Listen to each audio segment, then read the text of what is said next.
What's up YouTube, it's GhostWriter15 here, back at it again with another Edison Format video. And today's video is going to be a tier list based off of how difficult it is to play the top Edison decks of the format. As you can see here, I have it labeled as Helmet, Easy, Medium, Hard, and Technically Demanding. So keep in mind that some of these decks I haven't played too much. It's just going to be my opinion based on what I've seen. So yeah, with that being said, let's just jump right into the video. First of all, we have Frogs and all of its variants. So I think Frogs is a deck that does require a decent amount of skill, especially game 2 and 3, when you have to deal with so many different side cards. Your opponent's going to be having like Vanity's Fiend, Deck Devastation Virus, Fossil Dyna.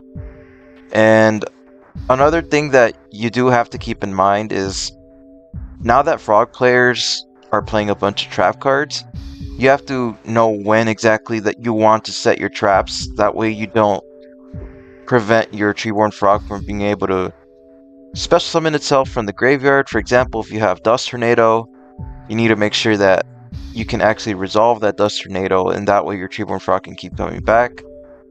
Little things like that are things that can make the difference between winning and losing a match.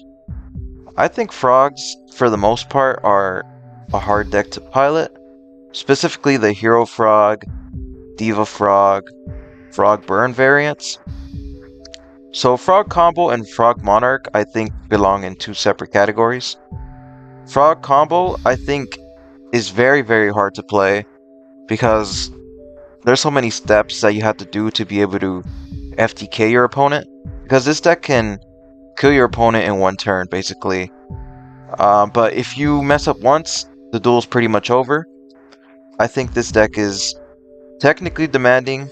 I don't think it's a really good deck, but we're not basing decks right now off of how good they are. We're going off of how difficult they are to play. So the Frog Monarch list, I think, is actually extremely easy to play. The Frog Monarch list is basically the 2010 original Edison format list of frogs. Basically, every turn, all you're doing is special summoning Treeborn, tribute for Monarch. Special summoning Treeborn, tributing for Monarch. It's very easy, very simple. I would say this variant is Helmet. Alright, so next up we have X-Sabers. X-Sabers is a deck that I think requires a decent amount of skill to play. It's a very hard deck to pilot. Not many people actually can top with this deck. The ones that do top with this deck actually know how to play this deck, like, from the ins and outs of it, because you need to know what you're doing. The moment you try to go off with this deck and they shut you down, you pretty much lose. So you need to know exactly when the right moment is to actually go off. You don't have many opportunities to do so, so a good player actually knows when the right moment is. I think this deck is a hard deck to pilot.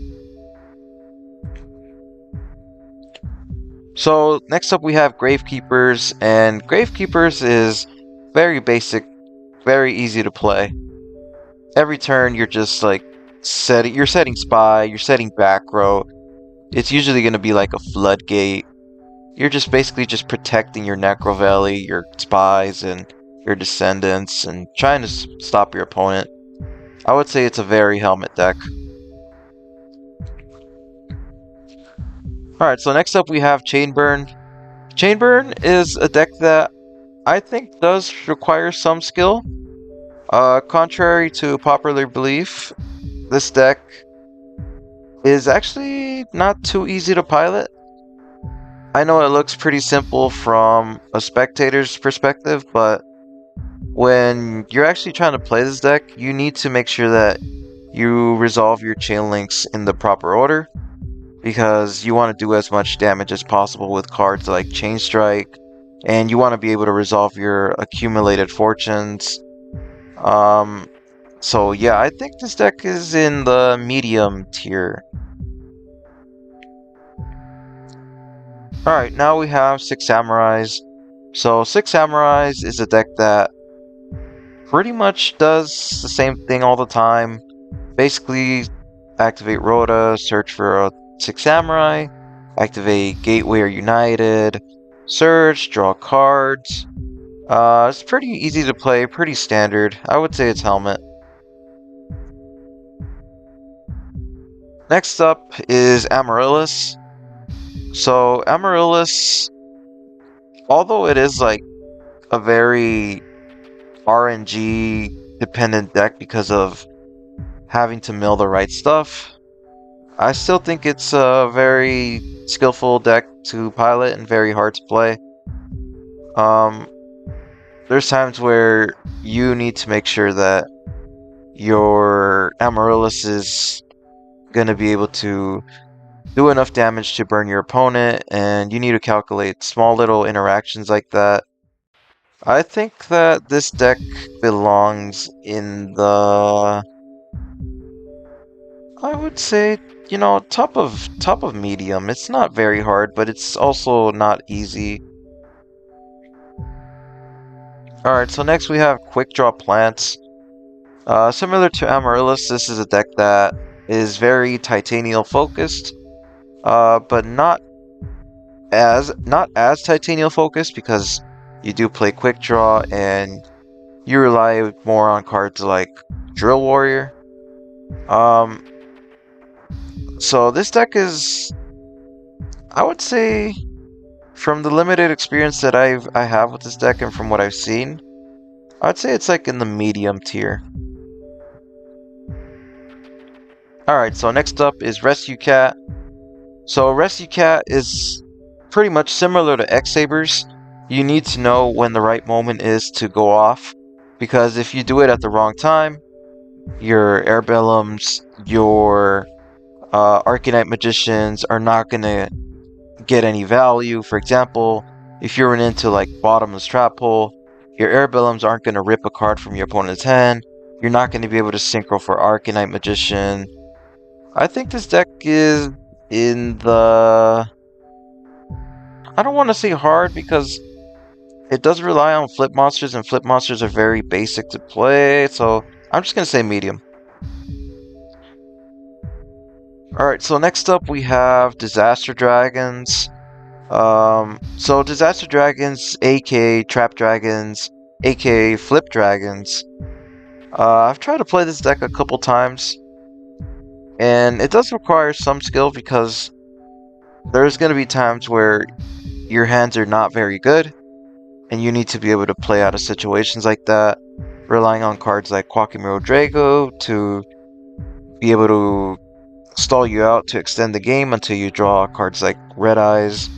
And also, you might run into the situation where you have a bunch of Red Eyes in your hand and not too much back row. So it's pretty difficult, because although it's very tempting to go off with this deck, it might not be correct to do so if you don't have enough back row to protect your Red Eyes. I do think this deck is in the medium category. So next up we have Hopeless Dragon. Hopeless Dragon is basically the Norlaris version of dragons. This deck does require a decent amount of skill. The only time it's very easy is when you open up the Phantom of Chaos and you're able to send Norlaris to the grave right away turn 1. Then yeah, if you do have that, you can say it's very easy, very Helmet. But most of your games are not going to go that way. I think you have to rely on resource management in your graveyard, knowing when to go off, also the Dark knowing when you should go off with the Dark Creator and stuff like that. I think this deck is a hard one to pilot.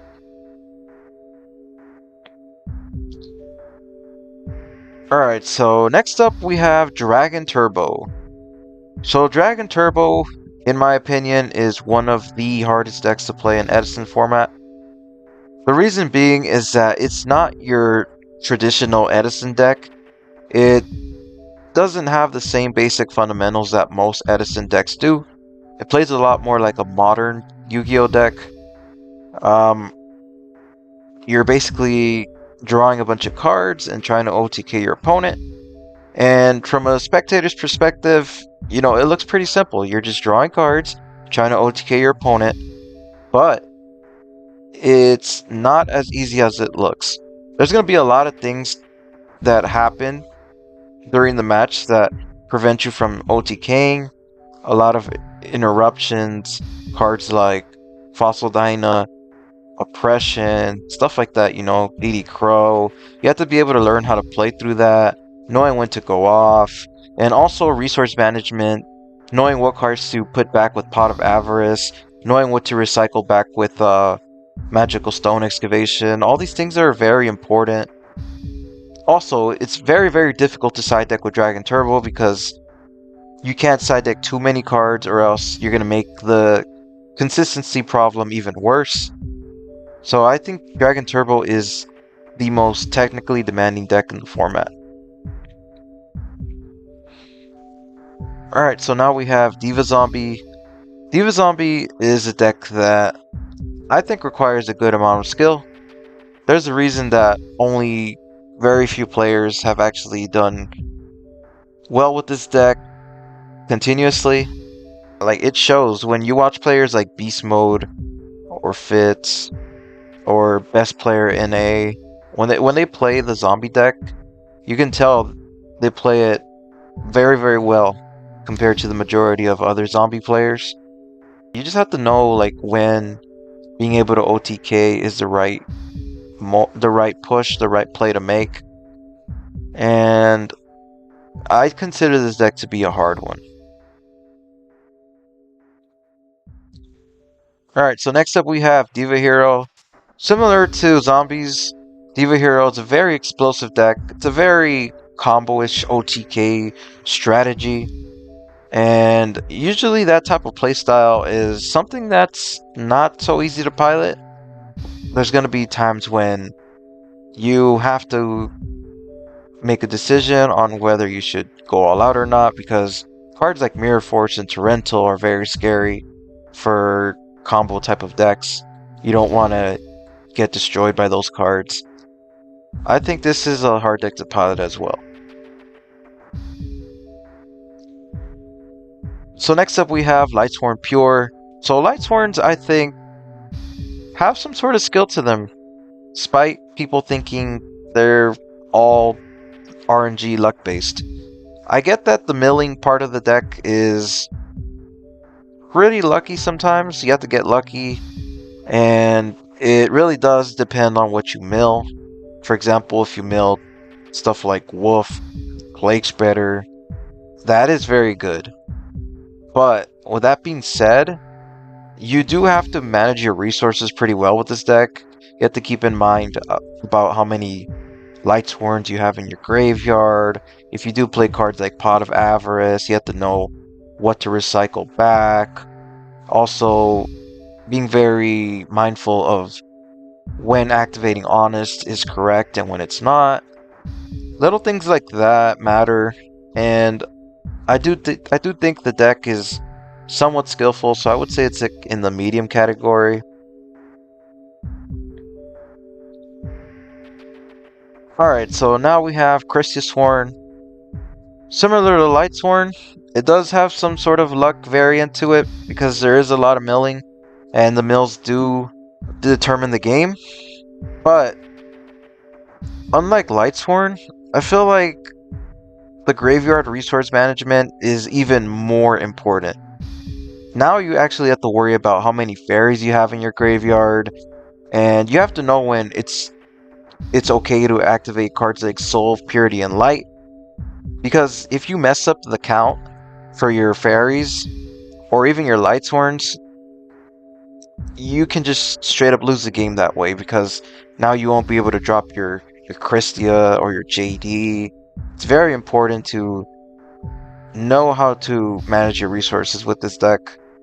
And also, there's a lot of side deck cards that are very good against this type of strategy, and just knowing how to play around those cards is very important.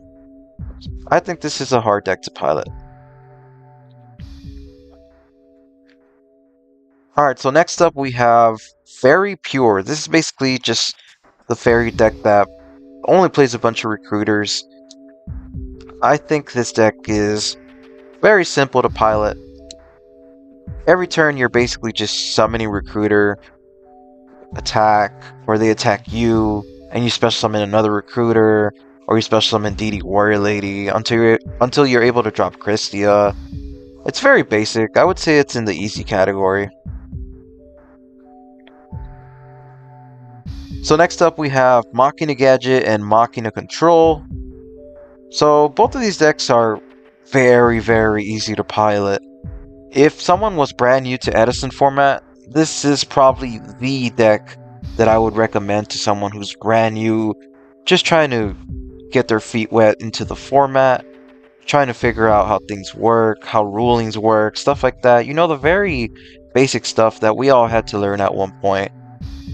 Because this deck basically just normal summon and searches every single turn. You just go green gadget, search yellow gadget, search red gadget, gear frame, search fortress. Very basic stuff. I would say these decks are in the helmet category. Alright, so next up we have Vayu Turbo and Hopeless Vayu. So Vayu Turbo, the pure Vayu deck, is not too hard to pilot, in my opinion. It does require a lot of skill sometimes. It really depends on your mills. So for example, if you mill very good with like Raikou, you mill Vayu, you mill Sirocco, you mill Plague Spitter, then sure, the deck is very easy to pilot. But I think you can tell which are the good Vayu players when someone doesn't mill as good. Usually the better Vayu players are able to navigate games based on, even though they mill bad. I think that's how you can tell and what separates a good Vayu player and a bad Vayu player. But with that being said, I still think the deck is very easy to play. I would say it's in the easy category. So Hopeless Vayu, I do think does require a bit more skill than the pure Vayu version, just because there's a lot of more milling and comboing going off, knowing how to manage your resources. But yeah, similar to the Hopeless Dragon deck, it is very helmet if you open up Phantom of Chaos, but if you don't, I do think it requires a decent amount of skill. I would say it's in the medium category. So next up we have Gemini. To be honest, I don't really see Gemini that often in Edison format. There's not that many people who pilot the deck, and there's actually not that many people who are good with the deck. There's been a few, and they do decent in tournaments sometimes. So if you're able to do well with this deck, I do think it's because you have some sort of skill, and you need to be able to know all those little combos and interactions when you summon Gigavice or Gigaplant. So I think this deck is in the medium category. Next up we have Blackwing Pure and Blackwing Hybrid. In my opinion, both of these variants are pretty simple to play. They're very standard, especially if you open up Black Whirlwind, then the deck basically just plays itself. Every turn you're basically just going normal summon the Blackwing, searching for Whirlwind, or you're going normal summon attack, search for Shura, activate Blizzard. It's pretty basic stuff, I would say. I would say it's an easy deck. Next up we have Gladiator Beast Pure. So Gladiator Beast, I do think, is a very easy deck to pilot as well. Every turn is pretty much the same. You're going summon, attack, tag out, summon, attack, tag out. So based on what I've seen, this deck is very easy to play. Alright, next up we have Diva Hero Beat and Hero Beat Stun. Both of these variants are very helmet. I think this is like the second easiest deck to pilot besides Machina Gadget and Machina Control. This is another deck that I would recommend to beginners who are barely understanding how the game works, because you're basically just normal summoning Alias or normal summoning Stratos, attacking, activating Gemini Spark, rinse, wash, repeat. It's pretty easy.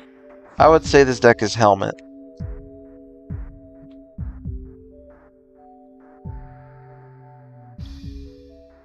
And last but not least, Fish OTK is a very hard deck to pilot. So not that many players are good with this deck. Some have tried, but many have failed. There's been a few that have actually done something with this deck. And in my opinion, the reason is because it's a deck that requires you to not misplay. Similar to like Dragon Turbo and Frog Combo, if you misplay with this deck, then you're pretty much cooked. You need to pilot this deck at the highest level possible in order to achieve any success with it. So I would say this deck is technically demanding. So yeah, that's pretty much my list. Keep in mind that this is just strictly my opinion. A lot of these opinions are just based on what I've seen. I haven't piloted a good amount of these decks, so it's just basically what I've seen. But yeah, feel free to disagree. If you like this type of content, please like and subscribe. This is Ghost Rider 15 signing out.